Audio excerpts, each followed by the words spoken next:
Join us today for an action-packed episode of Locked On Fantasy Baseball, where we talk way too early catcher rankings. You are Locked On Fantasy Baseball, your daily fantasy baseball podcast. Part of the Locked On Podcast Network, your team every day.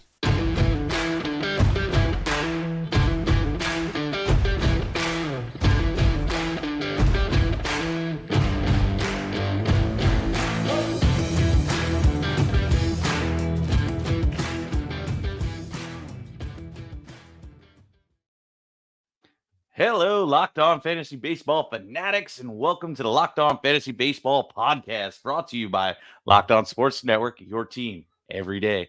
As always, we're your number one host for fantasy baseball knowledge, and thank you for making us your first listen each and every day. I'm your host, Matthew Ane, and you can find me at Matthew_Ane on Twitter. And this is my co-host, Dom Martino. You can find him at Dom Martino FB on X as well.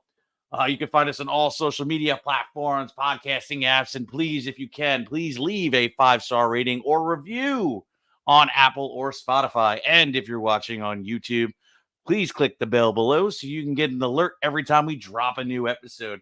And if you want a little bit more out of this podcast and what we can provide in this 30-minute podcast, check us out on Subtext and join the Diamond Club so you can get all the special off-season perks. There we go.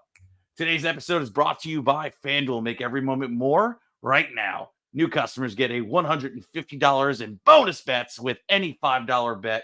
That's $150 if your team wins. Visit FanDuel.com/lockedon to get started today. And all right, guys, we got a great episode for you. All right. We're talking, what do you call it? Catchers and way too early stuff about it. But we're also going to review the position as well and talk about the highlights of this position, the dips of this position, and honestly, there's a lot more dips than we can even talk about here. But anyway, I just want to point out one fun fact before I hand this over to Dom. There wasn't a single catcher in 2023 that finished in the top 100, which I believe is the first time in a long time. And there was quite a few catchers that were drafted in the top 100. So can we just say the position as a whole is a bust? But Dom, talk about your first name. Yeah, Matt. So I think first of all, great way to start the episode there, Matt, bringing the energy tonight. We're moving away from the team episodes and we're getting into some ranking stuff, which is always the fun point. Guys, believe it or not, only about 3 months before we're back in the draft season, maybe 3.5 months here before we're back in the draft season, and we're getting you guys early now. But when it comes to the catcher position, Matt, yeah, you're right. If you waited on catcher, it most likely paid off this year. Let's just run through the top 10 at the position. When Matt and I are talking about our rankings and we're talking about the way these guys finished, everything is geared towards head-to-head categories leagues, typical 5x5 or standard 5x5 categories, right? So William Contreras finished the year's number one catcher. Adley Rutschman at 2, Will Smith at 3, Jonah Heim at 4, Cal Raleigh at 5, JT Realmuto at 6, Salvador Perez at 7, Wilson Contreras at 8, Sean Murphy at 9, and Yainer Diaz at 10. So I think the way we were going to pop this off is just talk about somebody at the position that stands out, whether it's good or bad. And I'm going to grab William Contreras here. William Contreras is somebody that I was super high on. He was going later at the catcher position coming into this year. And if you bought in, he paid off. I just think, he was a strong candidate, and I just loved him going over to the Brewers, getting all that playing time, getting away from Travis d'Arnaud and the Braves. On the year, William Contreras, 86 runs, 17 homers, 78 RBIs, 6 stolen bases, 289 batting average, and that was over 540 at-bats. Once again, I love what the kid did going into next season. I have William Contreras as my number 3 starting catcher. And guys, if you do want access to our top 15 at each position, early rankings for 2024, make sure you subscribe to us on Subtext. We're going to be dropping those sooner than later. But Matt, thoughts on William Contreras and your thoughts on the top 10 for this season as a whole? Well, for starters, he was probably the best sleeper of all drafts. So if you look at last year in most of the pre-rankings of other places, and just you look at everything going on in the sense of catcher, William Contreras was being drafted around pick 200, a little after pick 200, and he finished as the number one catcher. So talk about, best value humanly possible. So if you got him, you were happy. So 100%, William Contreras was a massive value. On top of that, William Contreras just had a good season. He actually kind of violated the law of, new year, new team type deal. So, also did not see this coming. So William Contreras, defies all odds, in my opinion, and finished it out. Something to add, I will not be drafting a single catcher in the top 100, just like I recommended last year, just like Dom recommended. You could clearly see that you can get a top end catcher well into the picks of 200. There's no reason to spending up on this next guy. Like I would like since it's a nice little, segue, I guess you would say, of JT Realmuto, where you drafted him probably in your, top 50, top 75 picks overall in the draft. And he was pretty much just a flat out bust for you based off of where you drafted him. With that draft cost, you would expect him to at least return that. JT Realmuto should have been safe, but he wasn't. Instead, he absolutely flopped for you in terms of that aspect. Now, the season numbers aren't atrocious, and they're not too far off of last year's numbers, but being drafted at the top 50 really says something, speaks volumes of what you feel like his floor is and what his ceiling could be, especially at the catcher's position. So you look at his season at 498 at bats, 70 runs, 28 doubles, 5 triples, 20 bombs, 63 ribs, 16 stolen bases, and a batting average of 252. It's not far off, only 2 less home runs, 5 less runs, 5 less stolen bases, but 20 less ribs.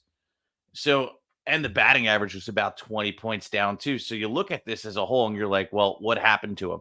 Well, he just didn't show up this year. His first half and second half splits were, he barely he didn't hit over 250 in the first half. In the second half, he only managed to get to 255. It's not like he even went on a tear. He just happened to have a really good April. He had a really good June, but even in that time, the only time he had a good batting average between April to June was in April with a 281. The rest was a 228 and 217. And then his next best month would be in August at batting 288. Like the numbers just weren't below your, knock your socks off kind of JT Realmuto expectations. And with the team around him, you would have expected his runs and ribbies to be much higher than what they were. And you figured the ceiling for JT Realmuto could have almost been like a top 40, top 35 player because of the team around him in such a stacked lineup. So with JT Realmuto, I'm just treating him like any old catcher at this point, and I will not spend up on him. I will maybe take the shot if he's going around pick 125 to 150. That'll be my first time I'll take a wince at him. And even then, I'm probably going to drop him down. I have him as catcher 5, and the guys that I have ranked higher than him, I'll probably be able to get even cheaper. So JT Realmuto is probably a no-go for me. Yeah, Matt, real quick before we move on to a couple other things here.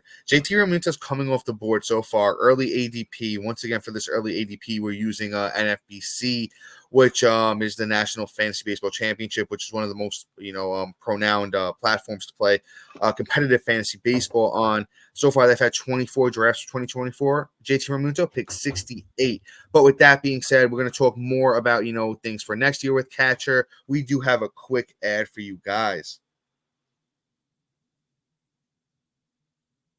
And, of course, we're talking about FanDuel. Score early this NFL season with FanDuel, America's #1 sportsbook. Right now, new customers get $150 in bonus bets with any winning $5 moneyline bet. That's $150 if your team wins. If you've been thinking about joining FanDuel, there's no better time to get in on the action. The app is super easy to use, and there's a wide range of betting options, including spreads, player props, over-unders, and much, much more. So visit FanDuel.com/lockedon and kick off the NFL season. FanDuel, official partner of the NFL. All right, guys, so we're hopping right back on in here. Matt, strong take on JT. I really don't have too much to add here. I did want to throw out there, as we were talking about William Contreras, Also going inside the top 100, pick 88 overall for William Contreras. But as we move on here, we look at that, top 10 again that we were talking about. There's one more name that kind of stands out. If you've been playing fantasy baseball for a few years, you kind of know most of these names. But there's one name, even guys that have played fantasy baseball before, why not realize? Let's talk about Yainer Diaz of the Houston Astros. Actually had a very, very dominant year, and this is why we talk about weight on catcher, right? Yainer Diaz, 355 at bats this year, 51 runs, 23 homers, 60 RBIs, a 282 batting average. And he was fantastic. This is a guy I have ranked going into next year as my number 7 catcher overall. Right now, the sharp fantasy baseball players are the guys that are doing NFBC right now because, you got to put up money to do them. But Yainer Diaz, 5th catcher off the board. Here's the good side of that, though. Pick 131. At that time, I could definitely be looking to get into catcher. Yainer Diaz on a great team. I think he's going to, rack up a lot of RBIs. The power upside is legitimate there with Yainer Diaz. Once again, he had 23 home runs, right? Was it 23 or did I click the wrong guy? 23 home runs and 355 at bats. If he gets 100 more at bats on there, where, catcher normally finish ups around, closer to 30, the batting average is real. So he's going to be contributing in at least 3 of the major categories, in my opinion, there. No, I think that's a fair play. And I like the fact that, he's on that team. All your points are solid. To be honest, I'm not mad at where he's going either. So it is what it is. But that being said, I'm going to just move on because I don't have much to say on Diaz at all. I want to talk about my favorite catcher for next year, and that's going to be Jonah Heim. I look at him and I go, well, this kid is on a great team that literally just won the World Series. They're moving and grooving. He has everyday play. There is no reason that he cannot be the catcher 1 next year, in my opinion. All the upside is on his side. Now, granted, he hasn't done this before. He hasn't been the guy, but there's always an opportunity for it. I mean, you look at him and you go, how could he not? He's only 28 years old. He hasn't been, incredible, but there's still that buildup. And yes, normally I would say I wouldn't buy the late age breakout, but you got to look at it. It's a different position. Catchers take longer to build. Also, too, they really don't produce, too much at a high level. Unlike, guys like we'll talk about Adley Rutschman, that has more of an opportunity to be like a true ceiling play. Whereas like Heim could be like finish as the 1 and it wouldn't be too impressive of a season. He might just break the top 100 and that could be qualified as a really good pitcher. I love Heim. I don't know what his ADP is this year, but I will talk about my next year's predictions for him, for me at least. I predict at least 80 runs. I predict at least 24 home runs. I predict the ribbies to be about the same, if not more. And I predict him to hit about 250 to 260. And I think that isn't, too far out of the realms of possibility that can make him break the top 100 and probably finish as the number 1 catcher. Did you say do you have him ranked as number 1 catcher, Matt? No, okay, he's not. So. He's not. I have him ranked at number 4. I said he is my favorite catcher I was this year. Just a question. Because this is one guy where we have a little bit of disagreement on. Here's one thing I love. I'm going to start with the love. I love that Heim coming off the board so far. Once again, we're referring back to that ADP I was talking about earlier. Pick 13th catcher off the board, pick 175. I love that. I will take him there. I think that's big value. I just don't know if I see the upside that you see with Heim. Once again, as you mentioned, he's going to be 29 next year. I'm not predicting a career high for him in almost every category. I think he'll be, as you said, maybe 250 batter, 20 home run upside, good RBI upside. I think the runs, you kind of have seen over the last 2 years with, he played as about, as many games as catcher's going to play. I think he tops out around 50, 60. But, if we're getting him at pick 175, honestly, there's not much I could say about Heim. I have Heim as my number 8 catcher going into next season. So I kind of do, like the value of where we're getting him right now in drafts. Honestly, Matt, I do think he's going to move up, though. I think that ADP from 13 move somewhere into that top 10, especially, coming off a World Series bid, as you talked about, for Texas Rangers there. But with that being said, oh yeah, go ahead, no, hop on in. Come on, hop on in, brother. This is what we're doing this episode for. Yeah, I mean, I also feel that people are gonna forget how good he was before he got injured midseason. Yeah, Because that's true. his pace was 25 home runs. So you look at what his pace was before he got hurt, and it was 25 home runs. His runs were higher than what it should have been. Everything was much higher, even his batting average, which was the most unsustainable stat of his complete stat line. But everything else seemed to be projecting in the right direction. And with that team taking a step forward, I feel next year with Evan Carter and Young in his second year, I feel like, Heim is in a true position to be very successful. And I honestly, yeah, I feel that there's a lot more there than possible. So I could see him probably going as where I have him ranked come draft season. Yeah, no, I mean, I agree with you. He did finish the year as number 4 catcher. I don't know if we did say that or if we didn't say that. But Heim, definitely a lot of value with him. I can agree on that for certain. So once again, let's look forward to next year a little bit. I'll just read off that ADP. I'll give you the top 10 so far heading into next year as far as NFBC ADP goes so far. That's 24 drafts on that platform. Adley Rutschman is first off the board, pick 56. If anyone's the next Buster Posey type of this generation, it would be him, but I'm not taking him that high, way too high. Jesse Realmuto, as we mentioned, pick 68. Will Smith from the Dodgers, pick 82. Great catcher. I'm not touching him there.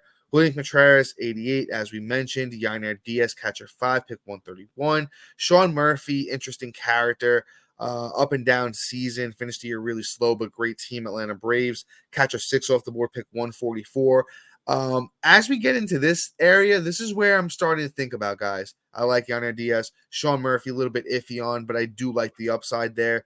Then, finishing down to 10, you have Cal Raleigh, Salvador Perez, Gabriel Moreno, and Wilson Contreras. If I had to pick any of these guys that I did want to have a conversation about, Matt, let's talk about Gabriel Moreno a little bit because I know it's a guy that you love too. Honestly, had his ups and his downs during the year, ended in the playoffs, but just a guy that consistently hits the ball hard, good young catcher. I love that he's going to play every day in that Diamondbacks team. That's only going to get better. They got that, World Series experience now. And I think Moreno's going to be a guy that really, sticks around on that team. So with Moreno, he played 111 games last year, 341 at-bats, 33 runs, 19 doubles, 7 homers, 50 RBIs, 6 steals, and a 284 batting average. And honestly, I have Moreno next year as my catcher 12. And I honestly think there's upside there. There's batting average upside. All this kid ever did in the minors was hit the ball for average, knows how to spray the ball where the batters aren't. I just want to see if he grows into that power. Because, he's not short by any means, but he's not a giant. I love the 5'11", 195 frame for Moreno. If he ever gets that 15, 20 homer upside, he can be very good. He could be a guy that hits you for close to a 300 batting average with 15 homers, a good RBI total, can steal you a few bases here and there. The runs, I love to see where he hits in that lineup for the Diamondbacks next year. That's going to be one category that's going to be iffy for him. But honestly, gonna help you in batting average and contribute in a bunch of other categories as well. Yeah, I mean, I look at him and you go, okay, well, the one thing that you normally don't see kind of translate right away is batting average from a player that's really getting his first real shot at the bigs, and that pretty much did. So I feel like everything to fall in place with the dominoes would be the next thing would possibly about 75 to 80% of what he did in the minors to translate next year. Moreno, I have pretty high expectations for, but I'm not ranking him that high for 2 reasons. One, he actually needs to do it, and 2, just based off of the fact that I'm probably going to be able to get him at a discount. So there's no reason to rank him absolutely outrageous. I have him as my number 8 catcher going in this year. Yeah, you're even higher than me. Yeah, which is still kind of bullish, but at the same time, I feel that, hey, if I'm walking out with him and I'm getting him as my number 8, I'm pretty happy walking out of that draft. And before we talk about my next guy we've probably mentioned about 65 times, but haven't talked about during this podcast yet, we have one last ad break for you.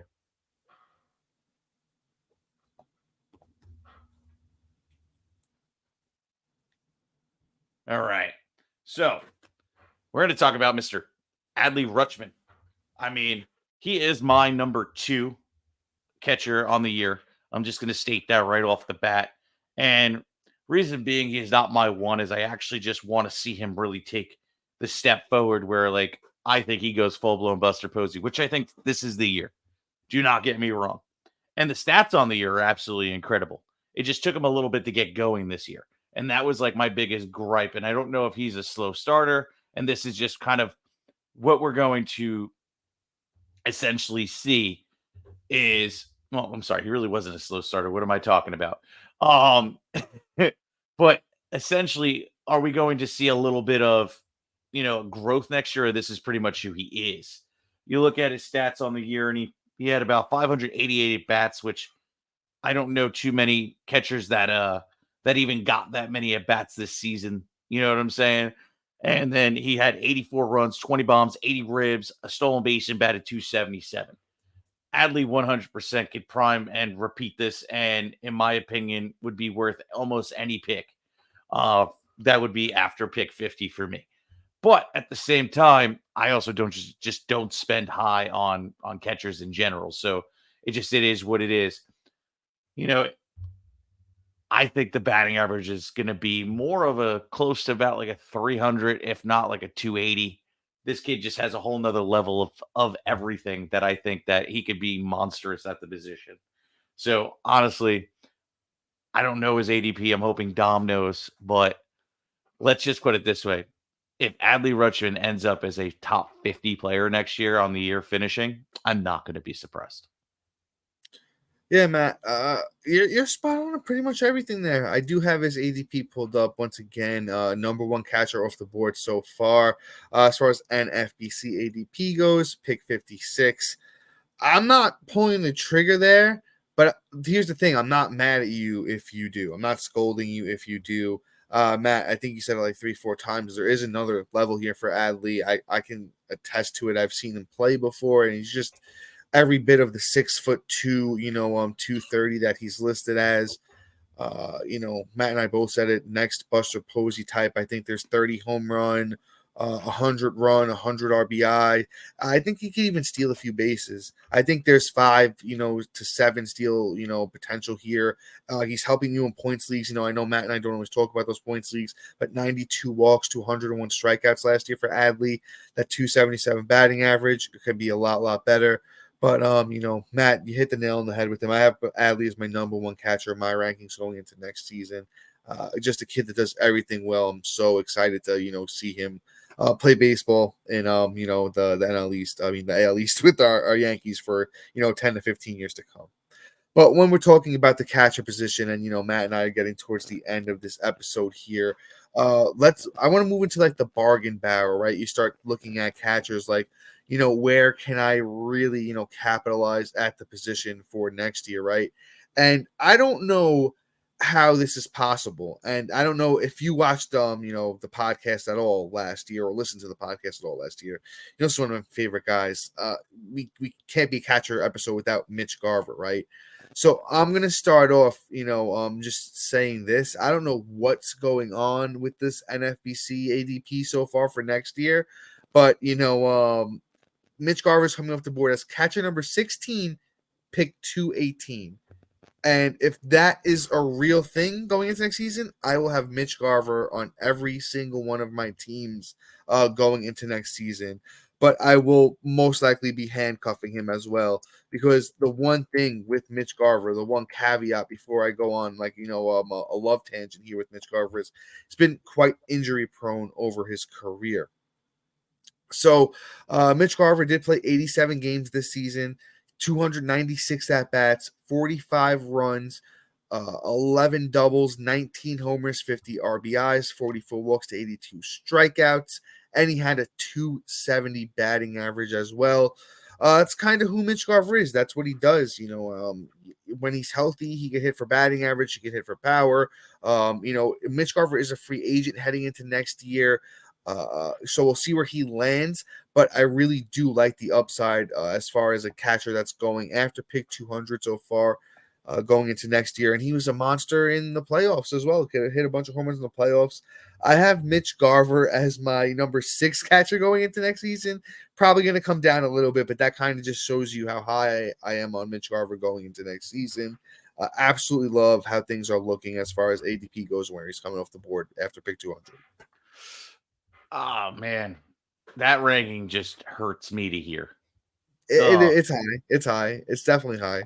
It's incredibly high. Even though he had a great season, and especially in the limited amount of at bats he had this year with 19 home runs, it's definitely enticing. But one, do we think he's going to play a full season? Do you think he's going to get the full at bats? Obviously, the opportunity is going to be there. Depends where he lands. Yeah, it just depends where he lands. That's the thing. Right, he's a free agent, right? Yes. So, I mean, landing spots could be interesting. I mean, if he ends up, I don't know, let's say Boston, it's interesting. Yeah, that's when I could see him in there, and then short porch over there. I think he could take advantage of it. And they really don't have like a DH reliant guy there, so I can maybe even the Cubs is a good opportunity. Yeah. I don't know if the Cubs are looking to improve at catcher. So there's options to be successful, but at the same time, it's just like Mitch Garver really hasn't been a picture of at bats. Yeah, that was the caveat I threw out. Yeah, so to be honest, if he was staying on the team, it would be more enticing. But because we kind of knew what his role is. If he re-signs, I'm willing to move him up in the. I like it though. Yeah, that's the thing. If he goes back to Texas, we kind of know that Heim is catching 90% of the time, and then Garver's DHing pretty much every day. World Series champion team. Yeah. That would be changing. He might break my top 12 and be 12. But right now I have him at 14 pending landing spot, and that could probably drop or go up depending on where it is. He's just pretty much, how I look at it is, he's right on the cusp of whether he's going to be relevant or not for me for next year. But I think as long as he's playing, he's relevant. That's so. Maybe more relevancy coming off the waiver wire than he is being drafted. So that's the thing. I rather walk away with more upside and ceiling play than a guy that I don't even know if he's even going to play or be productive based off of the team he lands on, or if he's even going to stay healthy. Yeah, if you're drafting today, yeah. If you're drafting today, yes. I mean, when it comes down to seeing, what team he's on, and as long as he looks strong coming into the season, I think he's going to be a top 10. I think he's going to move up a little bit. I don't even know if I feel comfortable walking away with him as my pitcher 1. Pitcher 2 pitcher league, he's fantastic. Pick 2 catcher league. Sorry. 2 catcher league, I feel great walking out with him as my 2. But anywhere else, I'm just not going to be happy about it. And also, too, for fantasy, even if he resigns, but that might be where it's okay. Maybe it depends. And on top of that, too, we have to see if he's even going to retain his catching position, because he played a lot of. Oh yeah, he does. He played enough games. He played enough games at catcher. Okay, so. Is what it is. I don't even think we got. Maybe I could sneak this next guy, and we spent a lot of time. Sneak him in. All right, let's talk about Tyler Stevenson. Okay, I love and hate him. Let's put it this way. He had a season that I did not expect, and it was not in a good way. It was ugly. 465 at bats, 59 runs, 13 bombs, 56 ribs, and batted a measly 243. Now, why am I talking about him? Well, it's simple. I think that he has a lot of upside for this year. I feel the Reds are taking a step forward as a whole. I feel that he is going to take the next step. And I feel he should benefit from the talent around him. On top of the fact that he has a little bit of enticing talent, being that he's only 26. And if you look at his past, he has shown potential to be successful. So I just kind of like him as a whole. I'm not drafting him incredibly high. He's probably the last guy I feel comfortable leaving the draft with as my catcher in a 1 catcher league. Let's put it that way. I'm not drooling at the mouth, and I'm not really happy if I left the draft, but at the same time, it's pretty much the floor of he's an average catcher that doesn't really produce all that much for you, which it is what it is. You waited and then you got him. Or the ceiling play where he could where the ceiling can be so much higher, and because of the team around him, and then he benefits from it. Yeah. As far as Stevenson goes, I there's upside, but I'm not comfortable with him in a 12-man league. I have him as my 16th overall catcher. Not really loving him so much in as my catcher number 1. But Matt and I are going to agree to disagree on that one. Guys, subscribe to us on Subtext to get those early rankings. But that's all for us today. Please be sure to like, subscribe, comment, rate, and review. And make sure you're locked on for a new episode tomorrow. But until then, see you. Peace.